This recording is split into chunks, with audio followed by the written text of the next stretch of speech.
Lucas Ring is my guest, Journey into Higher Ed, Stress and Human Performance and Psychology. We're going to do a little chat on Lucas's path to Michigan State University. You just heard his wide-ranging story about his life, which is very, very interesting. His parents, your mom's Jennifer, and your dad's Brad. Is that right, Lucas? Yep. Okay, I got it. Yes. Yep. Zachary's his brother. So tell us about tell the listeners, in the beginning of this segment here, Lucas, about your decision and how in the heck you wound up coming to Michigan State. I mean, you've got a little bit of Midwest in you, but please tell that story because this is one of the points about this whole series of episodes is you being the subject matter expert as a student and going to be graduating here very soon.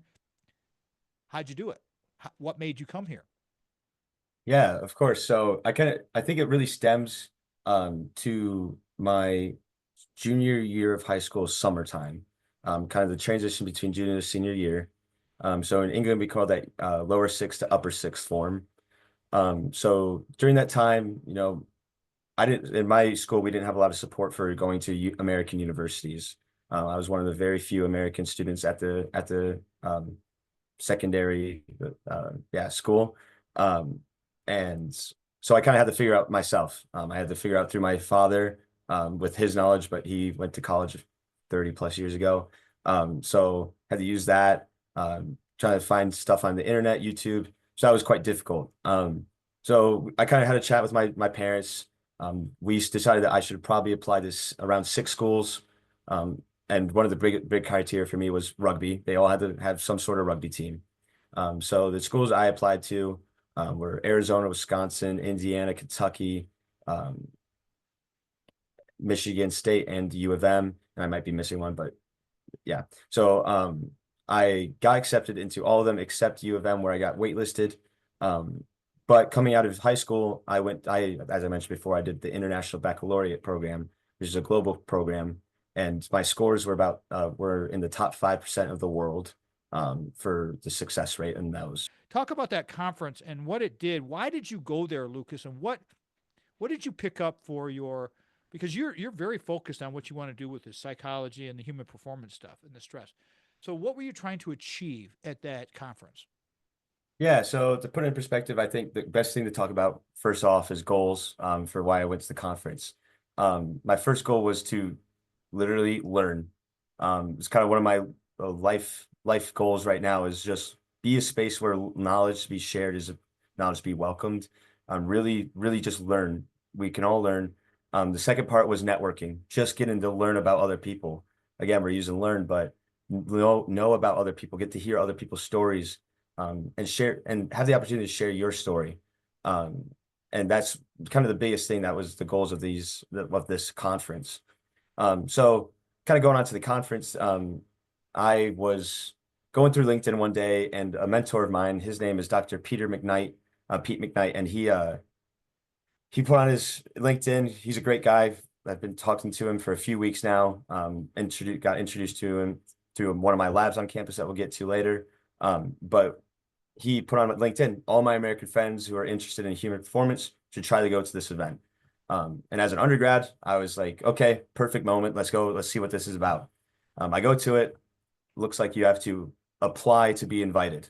And I was like, okay, we'll look at it. We go to the form. First thing after all your like name and everything is how much money does your company or revenue does your company bring in? First option is less than $1 million.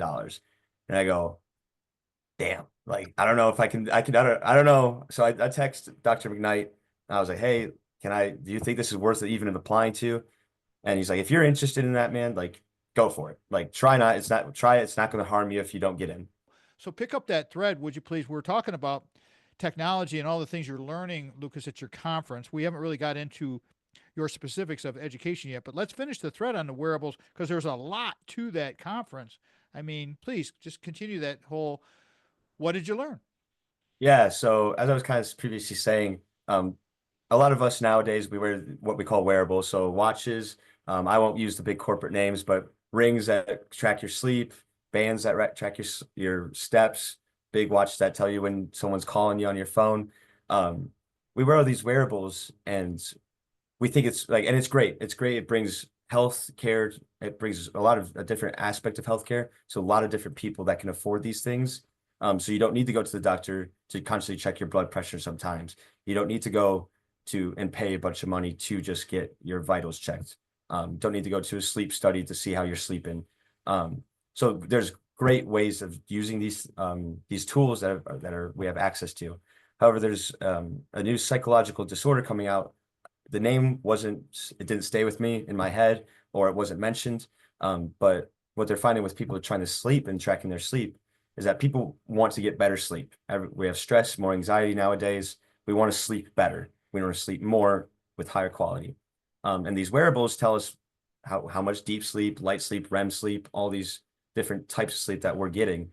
And what they're finding is that people are using this and trying to sleep harder. They're wanting to do more things to sleep better.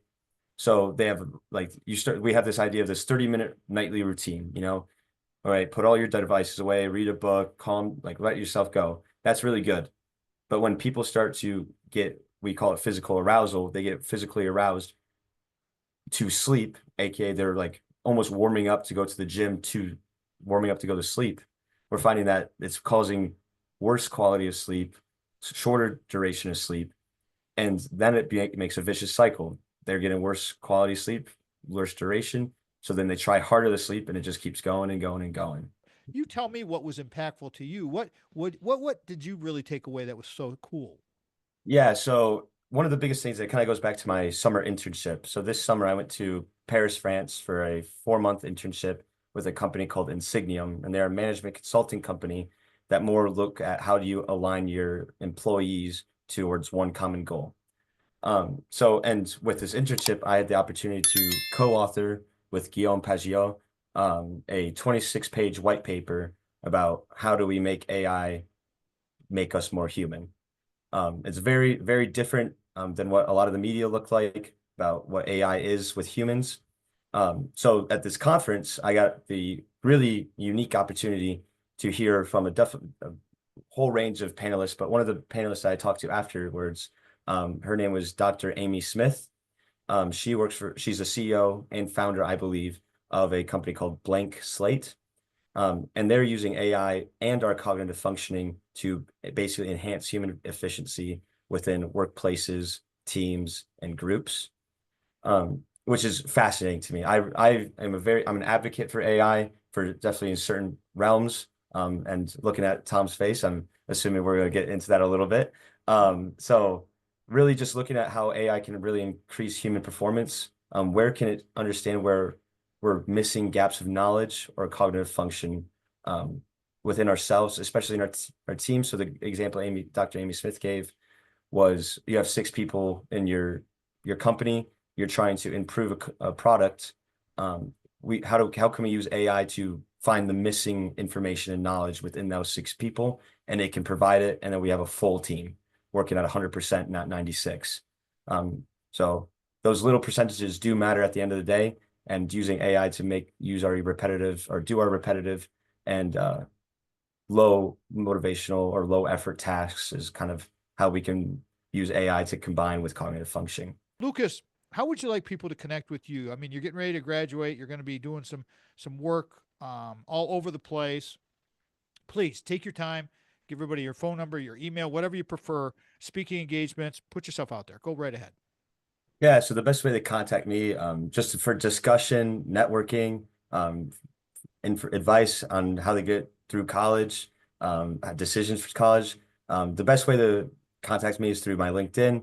Look up Lucas Ring, and it should come up with honors psychology major at Michigan State University or something along that lines. If you would like to email me, it is lgring3@gmail.com. And yeah, those are the best ways. I'm open to discussion on any of these topics. Looking to always learn. So please reach out to me. With the AI and all of these good things, because as Dr. Avellino has told me, Lucas, it's some of the diagnostic tools that come along with AI are so incredible. Like you're saying, with compressing that work week, if you could take a radiologist who spends 50, 60 hours a week looking in a dark tunnel at images, but you can turn an AI and then the doctor can go in and check it, pick it up from there, bro. 5 hour work week. I like it. Yeah, so kind of going off what I said before, it's how do you explain your 40-hour work week when AI can help you go down to 5? And it took a lot of brainstorming. What's the answer to that? And it kind of comes down to human nature. Is we can either do nothing, we can kind of sit at our desk, be lazy, or we can be creative. And I'm sure there's some listeners listening that think, I went joined this company, wondered, had a bunch of innovation, bunch of ideas, but I just don't have the time to do it. I don't have the time to add to this project or do something I want to do. But with AI, you're going to have that time. You're going to have you have that space for creativity. There are some companies, I believe Microsoft is one of the leading ones, that gives their employees 3 days out of the year to do whatever they want. And if they like what they code, like the program they make, Microsoft buys it and they get a percentage of the profits off it. And what they see is that motivation throughout the year goes down, and then these 3 days comes back right back up, and it goes down. And it incrementally goes up every time. So things like that, where AI can really help us become more human, be more innovative, is what companies want nowadays, instead of having the kind of go with the flow or business as usual. So How are you utilizing the AI tools in your research at the lab, the performance, the driving lab, the car lab? I'm losing my thought here, but you know what I'm talking about. Please explain that lab that you're involved with the race cars. yeah, so at Michigan State University, I'm involved in 2 labs. The one which Tom you're mentioning is called the Motorsport Lab, the Spartan Motorsport Lab, Physiology Lab on campus. That is led by Dr. David Ferguson. He is one of the pioneers slash forefront slash only one or two researchers within motorsport physiology that I know of. There are less than, I found out this the other day at our lab meeting, there's less than 50 peer-reviewed articles, and Dr. Ferguson has the majority of those articles, which is why we're really interested in looking into that. So more specifically to what I do at the lab, due to purposes of keeping confidentiality, I will only speak a little bit about it. But what we're trying to do is there's no literature or very limited research on the brain activity and mental effort there is going on in a driver's mind or through their brain activity whilst they're doing driving either on the course or a simulator. So we are attempting to use what is called an EEG, which looks at the electrical brain activity of your frontal cortex, or your cortex, so just kind of this is the top of your brain, and it's the surface of your brain, if you will, and looking at the electricity going through that, which correlates to your brain activity and how much your brain is working. So we're using that currently we're attempting to use with drivers in simulators right now. So that's fascinating stuff. We got our EEG system in last Friday, and we got to play around with it, and pretty awesome stuff what we're finding so far. And then the other lab that I'm on campus with, and before I move on, I found Dr. McKnight through that lab, through Dr. Ferguson. He said to reach out to him in a company called Hinsta. So I reached out to Dr. McKnight, and he's become a really nice mentor so far. I'm excited to see where that relationship and that connection goes. So for the other lab that I'm on campus is called the Clinical Psychophysiology Lab. Again, we're using physiology with psychology here. And with this one, there's multiple different projects. This has a few different grad students, but the projects I'm more specifically focused on, there's a study, right now it's a survey study looking at anxiety, sport-related stress, and general anxiety through esports athletes and NCAA athletes, and seeing like how it differs from the like normal, quote unquote, normal population. And the other the other study that we're looking at is about distant self-talk. So how do we talk to ourselves and what emotions we feel? And with this lab, this lab that I just said, we're doing actual EEG with 64 electrodes placed on the head, which takes about 30 minutes to administer. But it's really, really interesting stuff. And that will start up sometime soon, as soon as we get IRB certified. How far along do you think we are on the continuum of the human performance, Lucas? Are we reaching the pinnacle of it? Are we approaching the pinnacle? What was your opinion on all this? So this is actually a really interesting point, Tom. I'm glad that you brought this up. So you think about things like motorsports, how fast can we actually make a car go? Um, and we're kind of getting to a point where it's kind of flatlining a little bit. You know, these cars are going really fast. Um, and the whole point of Dr. Ferguson's research was that they were finding that drivers were becoming heat exhausted. So there was some drivers reaching up to 40 degrees Celsius, which is you need to be in a hospital right now. Um, and they would just kind of walk it off, but they would complain about symptoms. So that's what that lab really focused on. But how can we get a human to perform even higher than at a different or a higher rate, increase their performance than the performance of a car? So that's a very basic. The car is only going to get incrementally faster. How can we make humans think faster, act faster, do things faster? Um, Perform so I better. perform at the end of the day, perform better. Um, so it's really now for the question if we're at a pinnacle, I think we're reaching with AI right now, we're gonna be reaching a peak, but I think it's gonna shoot off right again. What would you like to leave the listeners with? Give me a 1 minute takeaway. Yeah, I think this 1 minute kind of takeaway for I think really represents for and can be applied to everyone that's listening. Um, I put it in my LinkedIn post and I'm kind of liking the quote, so I'm gonna stick with it for a while. Is it's okay to be a sapling in the large forest.